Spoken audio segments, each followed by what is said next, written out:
अघोरी मंदिर के बजाय शमशान घाट में ही पूजा क्यों करते हैं? शमशान घाट में देर रात तक तंत्र क्रिया और साधना करने वाले बाबा को अघोरी कहा जाता है। इनकी जीवन शैली बहुत कठिन होती है और इनका स्वरूप भी अन्य बाबाओं की तुलना में बहुत ज्यादा डिफरेंट होता है। किसी बाबा को अघोरी का दर्जा तभी दिया जाता है जब वह अपने मन से प्रेम, घृणा, ईर्ष्या और प्रतिशोध निकाल दे।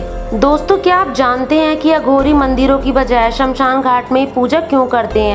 अगर नहीं तो इस वीडियो को अंत तक देखना और स्किप मत करना। तो स्वागत है दोस्तों एक बार फिर आप सबका मिथिक कुक में। अघोरी के लिए शमशान साधना का विशेष महत्व है। अघोरी इस धरती की हर चीज को भगवान शिव और माँ काली का ही अंश मानते हैं। यही कारण है कि अघोरी का सबसे बड़ा उद्देश्य भगवान शिव और माँ काली को प्रसन्न करके उनसे शक्तियाँ लेकर अपनी साधना को सिद्ध करना होता है। अघोरी माँ काली के 3 रूपों की पूजा करते हैं, जो कि हैं भैरवी, धूमावती और बगलामुखी। वे इन 3 रूपों की पूजा करते हैं। वहीं ये शिव भगवान की पूजा भैरव, महाकाल और वीरभद्र के रूप में करते हैं। अघोर पंथ में शमशान साधना का ही महत्व है। इनका निवास स्थान शमशान ही होता है और ये शमशान में ही रहना ज्यादा पसंद करते हैं। यह एक ऐसा स्थान है जहाँ पर कोई इंसान नहीं जाता है और इंसान यहाँ पर जाता भी तब है जब वह किसी की समाधि लेकर जाता है। इसलिए यहाँ भीड़ भाड़ कम होने के कारण साधना में कोई भी रुकावट नहीं आती है।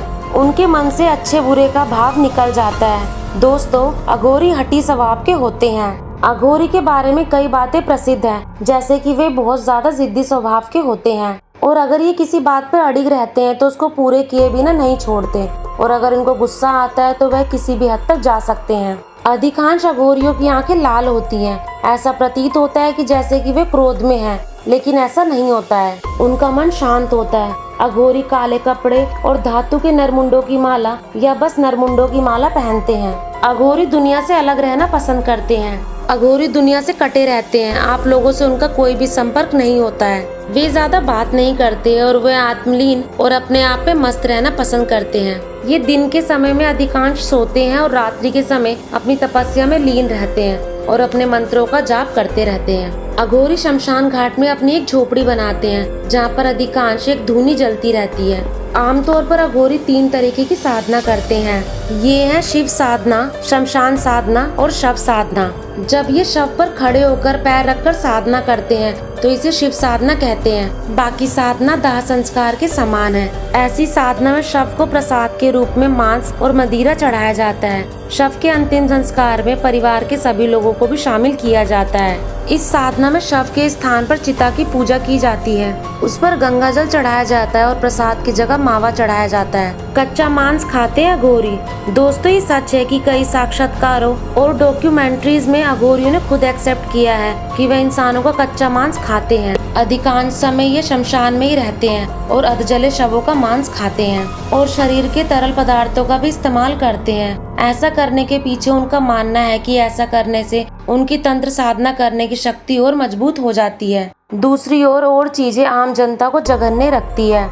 ये उनकी साधना का एक हिस्सा है। अघोरी गाय का मांस छोड़कर सभी चीजों का मांस खाते हैं। अघोरी शव के साथ बनाते हैं शारीरिक संबंध। बहुत प्राचीन मान्यता है कि अघोरी अपनी तंत्र साधना के साथ साथ शवों के साथ शारीरिक संबंध भी बनाते हैं। इसके पीछे वे तर्क भी देते हैं कि ये शिव और शक्ति की पूजा का एक तरीका है। आगे वे कहते हैं कि बुरे से बुरे वक्त में ईश्वर की भक्ति का यही सबसे आसान तरीका है। उनका कहना है कि मृत शरीर के साथ शारीरिक संबंध बनाते समय यदि उनका ध्यान भगवान की भक्ति में लगा रहता है तो इससे ज्यादा प्रसन्नता की बात क्या हो। अघोरी शव के साथ साथ जीवितों से भी बनाते हैं शारीरिक संबंध। अन्य साधुओं की तरह अघोरी ब्रह्मचर्य का पालन नहीं करते हैं। ये मृत शरीर में भस्म में लिपटे और ढोल के साथ शारीरिक संबंध बनाते हैं। ये लोग शारीरिक संबंध बनाने की इस क्रिया को भी अपनी साधना का एक पार्ट मानते हैं, खासकर उस समय जब स्त्री का मासिक धर्म चल रहा हो। ऐसा ये लोग मानते हैं कि ऐसा करने से उस समय इनकी शक्ति में वृद्धि होती है। शिव के कारण ही अघोरी धारण करते हैं नरमुंड। अगर आपने कभी भी नरमुंडों को फोटो में या सामने से देखा होगा तो आपने नोटिस किया होगा उनके पास एक मानव खोपड़ी होती है। अघोरी इन खोपड़ी का इस्तेमाल खाने के बर्तन के रूप में करते हैं। इस कारण उन्हें कपालिक भी कहा जाता है। ऐसी मान्यता है कि उन्हें ये प्रेरणा भगवान शिव से मिली है। पौराणिक मान्यताओं के अनुसार एक बार भगवान शिव ने ब्रह्मा का सर काट दिया और उनकी खोपड़ी लेकर पूरे ब्रह्मांड की परिक्रमा की। शिव के इस रूप के अनुयायी होने के कारण अघोरी नरमुंड भी अपने पास रखते हैं। भगवान शिव को अघोर पंथ का जनक माना जाता है। पौराणिक मान्यताओं के अनुसार भगवान शिव ने स्वयं अघोर पंथ का प्रतिपादन किया था। अघोर संप्रदाय के एक संत के रूप में बाबा कीनाराम की पूजा होती है। सिर्फ कुत्ता पालते हैं अघोरी। अघोरी को कुत्तों से बहुत प्यार होता है। अघोरी जो कि गाय, जानवर और मनुष्य से दूर रहता है, वह अपने पास और आसपास कुत्ते को रखना पसंद करता है। हर इंसान है अघोरी। अघोरी ये मानते हैं कि हर इंसान अघोरी के रूप में जन्म लेता है। जिस प्रकार छोटा बच्चा मेल और खाने में कोई फर्क नहीं समझता, उसी प्रकार अघोरी गंदगी और अच्छाई को एक ही नजर से देखता है।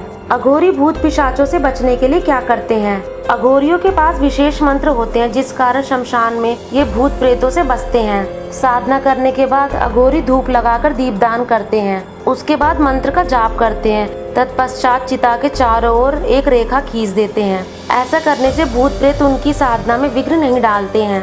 अघोरी मंदिर में पूजा क्यों नहीं करते हैं? भारतीय धर्म में हिंदू के उपासना स्थल को मंदिर कहा जाता है।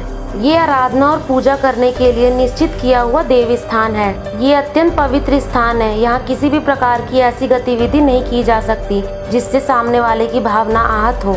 मांस, मदिरा और लाश, इससे किसी भी प्रकार की जुड़ी हुई वस्तु को अपवित्र माना जाता है और इसलिए इन सभी को मंदिर परिसर से दूर रखा जाता है। लेकिन अघोरी एक ऐसा संप्रदाय है जो इन्हीं वस्तुओं से अपनी साधना पूरी करता है और वह आप लोगों के संपर्क में नहीं आना चाहता, इसलिए वह इन सब से दूर रहता है। अघोरी उन्हें अपनाता है जिनसे लोग नफरत करते हैं। लोग शमशान घाट, कफन और लाशों से नफरत करते हैं और अघोरी उनको अपना लेते हैं। अघोरी की साधना ही उन्हें ऐसा बना देती है। अघोरी तंत्र साधना के लिए कुछ मंदिर भी प्रसिद्ध हैं। काशी को सबसे प्रसिद्ध अघोर स्थान माना जाता है। शिव की नगरी होने के कारण यहाँ अनेक अघोरियों ने तपस्या की और बाबा कीनाराम का स्थान होने के कारण इसे एक महत्वपूर्ण स्थान भी कहा जाता है। काशी के अलावा गुजरात के जूनागढ़ का गिरनार पर्वत भी अघोर साधना का केंद्र माना जाता है। आज की वीडियो में बस इतना ही। दोस्तों, अगर वीडियो पसंद आई है तो मेरी वीडियो को लाइक और शेयर जरूर करें। साथ ही साथ ऐसी इंटरेस्टिंग स्टोरीज और फैक्ट्स देखने के लिए मेरे चैनल को सब्सक्राइब भी कर दें।